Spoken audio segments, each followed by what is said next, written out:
O filme começa na cidade de Nova York, onde vemos um arranha-céu chamado Millennium Building. Lá, dois seguranças pervertidos usam um telescópio para espionar prostitutas em outro prédio. Onde eles conseguiram um telescópio? Quando o chefe os convoca, eles vão para o elevador.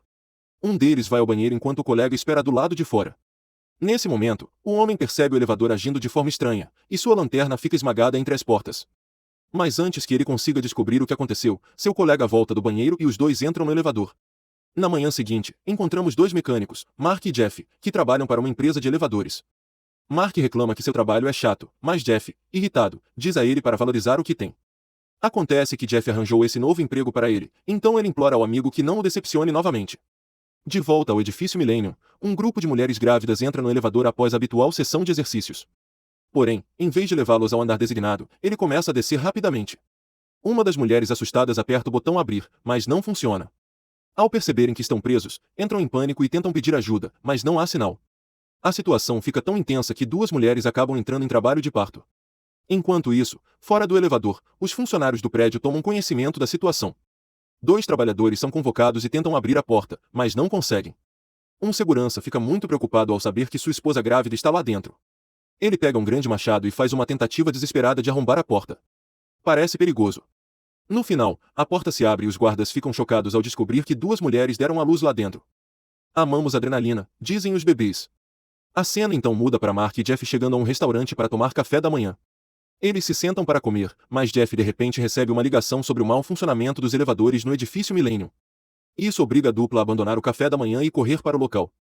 Em outro lugar, encontramos uma jovem jornalista chamada Jennifer, que é convocada ao escritório de seu chefe. Ele a informa sobre os incidentes envolvendo o elevador com defeito do edifício Millennium. Ele então ordena que ela vá até lá e imediatamente cubra a história diante de seus concorrentes. Isso é algo quente. Pouco depois, Jennifer chega ao prédio e vê muitas mulheres sendo levadas para uma ambulância.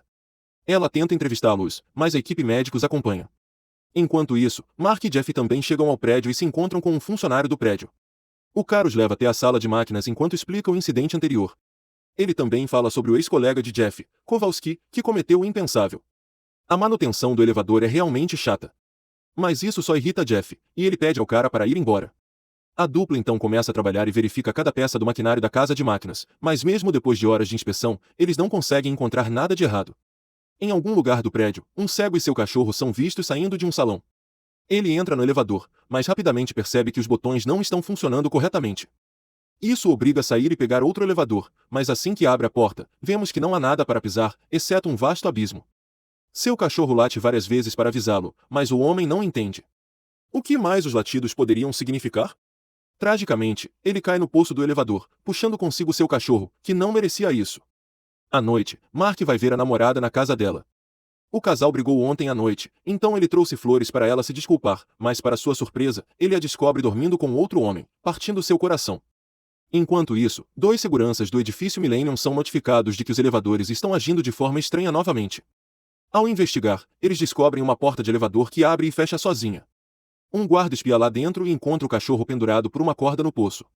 Vamos esclarecer isso antes que ele possa relatar a situação. A porta se fecha inesperadamente, prendendo sua cabeça entre eles. Ele incentiva seu parceiro a fazer alguma coisa, mas o elevador começa a descer. Como resultado, ele é brutalmente decapitado, deixando seu parceiro horrorizado. Depois, Mark retorna ao prédio e Jennifer o segue até o banheiro.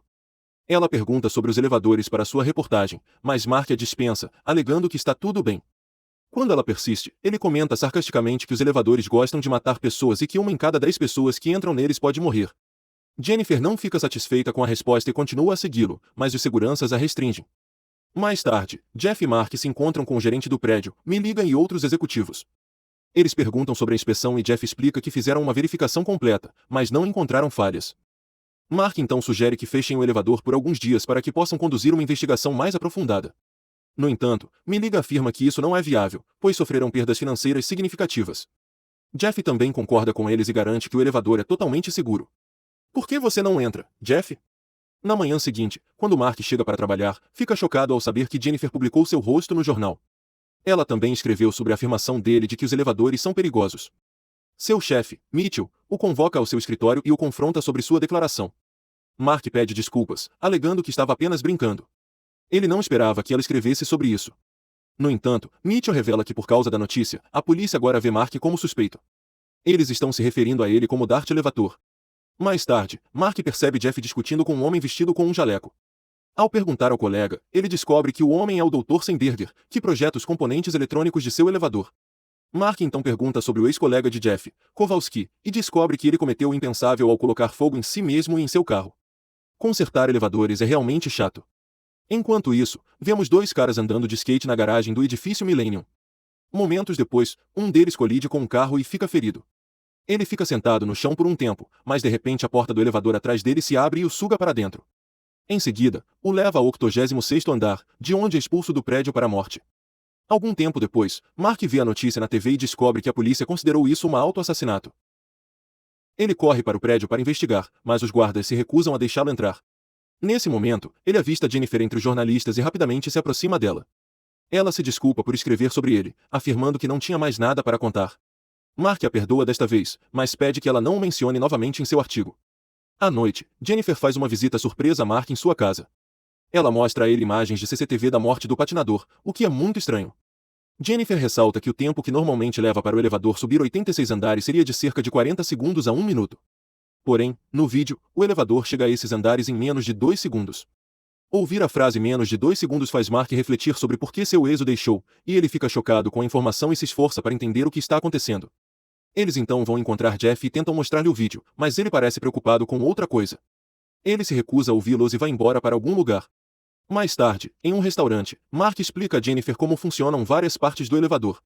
Ele também fala sobre Seinberger, que projetou os componentes eletrônicos do elevador para sua empresa. Os dois então vão ao escritório de Jennifer e fazem algumas pesquisas sobre Seinberger. Eles descobrem que seu primeiro nome é Gunther, e uma vez ele fez experiências com a reprodução orgânica de chips de computador usando cérebros de golfinhos. Que porra! No entanto, o projeto deu terrivelmente errado e Seinberger foi demitido porque os computadores continuavam funcionando. Ele então começou a trabalhar para a empresa de elevadores, pois tinha muita experiência na área. Ao saber de tudo isso, Jennifer se convence de que Seinberger está envolvido nas mortes misteriosas.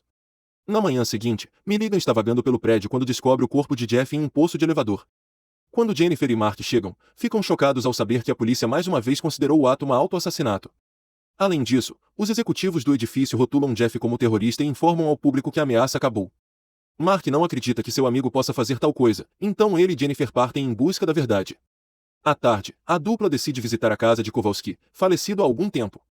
Lá, eles se encontram com a viúva dele, que revela que o marido não morreu em um acidente de carro. Ela explica que ele foi assassinado no poço de um elevador porque sabia de algo que não deveria saber. Segundo a mulher, o espírito do marido ainda assombra o elevador e é por isso que as pessoas morrem constantemente. De volta ao prédio, vemos um grupo de pessoas entrando no elevador. As coisas começam a dar errado novamente quando o elevador começa a acelerar rapidamente. Alguém aperta rapidamente o botão de emergência, que obviamente não funciona. Isso deixa todos em estado de pânico e uma criança até caga nas calças. Para piorar a situação, o chão se partiu repentinamente, fazendo com que pessoas caíssem no poço e morressem. O elevador então continua a acelerar até finalmente romper o telhado do prédio. Após o incidente, o presidente dos Estados Unidos emite um comunicado, qualificando-o de ato de terrorismo. Uma equipe da SWAT fica então estacionada no prédio para impedir a entrada de alguém. Nesse ínterim, Mitchell se encontra com Seinberger e o culpa por tudo. Este último afirma que é apenas um pequeno revés nos seus grandes planos que mudará a humanidade. Mitchell se recusa a acreditar nisso e o incentiva a encontrar uma solução o mais rápido possível. No entanto, Seinberger diz que as coisas saíram do controle e estão além do seu controle. À noite, Jennifer chega ao prédio em uma van. Enquanto Mark se esconde no banco de trás, ela afirma que ele é da empresa de elevadores, mas os guardas pedem que ela abra a porta da van. Jennifer relutantemente obedece e sai para abrir a porta. Só então, ela recebe um telefonema de seu colega de trabalho, a quem ela pediu para investigar Seinberger. Ele revela que mesmo após a demissão de Seinberger, ele continuou trabalhando com biochips. Embora não com cérebros de golfinho, mas com outra coisa. Ele aconselha Jennifer a ser cautelosa e desliga o telefone. Durante esse tempo, Mark consegue sair furtivamente da van e entrar no edifício Millennium. Na cena seguinte, os policiais descobrem que Jennifer não foi enviada pela empresa de elevadores, então a trancam em um quarto. Mark, por outro lado, descobre um grande biochip no formato de um enorme cérebro em um poço de elevador. Acontece que este órgão ainda está vivo e controla os elevadores. Ele tenta destruí-lo com uma chave de fenda, mas falha quando um elevador em chamas desce em sua direção. Mark escapa por pouco, enquanto o elevador mata um oficial da SWAT que estava saindo do poço. Mark então descobre o lançador de mísseis do oficial e tenta destruir o órgão. Isso é um desenho animado ou o que estou recapitulando? Mas Seinberger chega e intervém. Ele aponta uma arma para Mark e diz-lhe para não destruir sua criação. Os dois então brigam e Steinberger quase chuta Mark no poço, mas Jennifer chega bem a tempo e o mantém sob a mira de uma arma. Nesse momento, a equipe da SWAT aparece e ordena que todos larguem as armas. Steinberger aproveita a oportunidade para manter Jennifer como refém mais uma vez, mas ela consegue se libertar. Momentos depois, o vilão é atacado por sua própria criação e sugado para dentro ao lado de Mark. Mas Jennifer consegue passar o lançador de mísseis para Mark bem a tempo. Ele então pega o lançador e atira no órgão, destruindo-o finalmente. A força da explosão o empurra para fora, enquanto o cadáver mutilado de Steinberger cai segundos depois. A cena então muda para vários dias depois, onde Mark é visto saindo do hospital após sua recuperação. Jennifer chega para buscá-lo e, ao saírem, ficam presos em um elevador. Ela começa a surtar, pensando que o demônio está de volta, mas Mark de repente começa a rir, revelando que era apenas uma brincadeira. Mark, seu idiota. O filme termina quando ele a puxa para mais perto e a beija. Inscreva-se para mais vídeos como este. Ative as notificações e deixe seu like para ajudar o canal. Obrigado por assistir.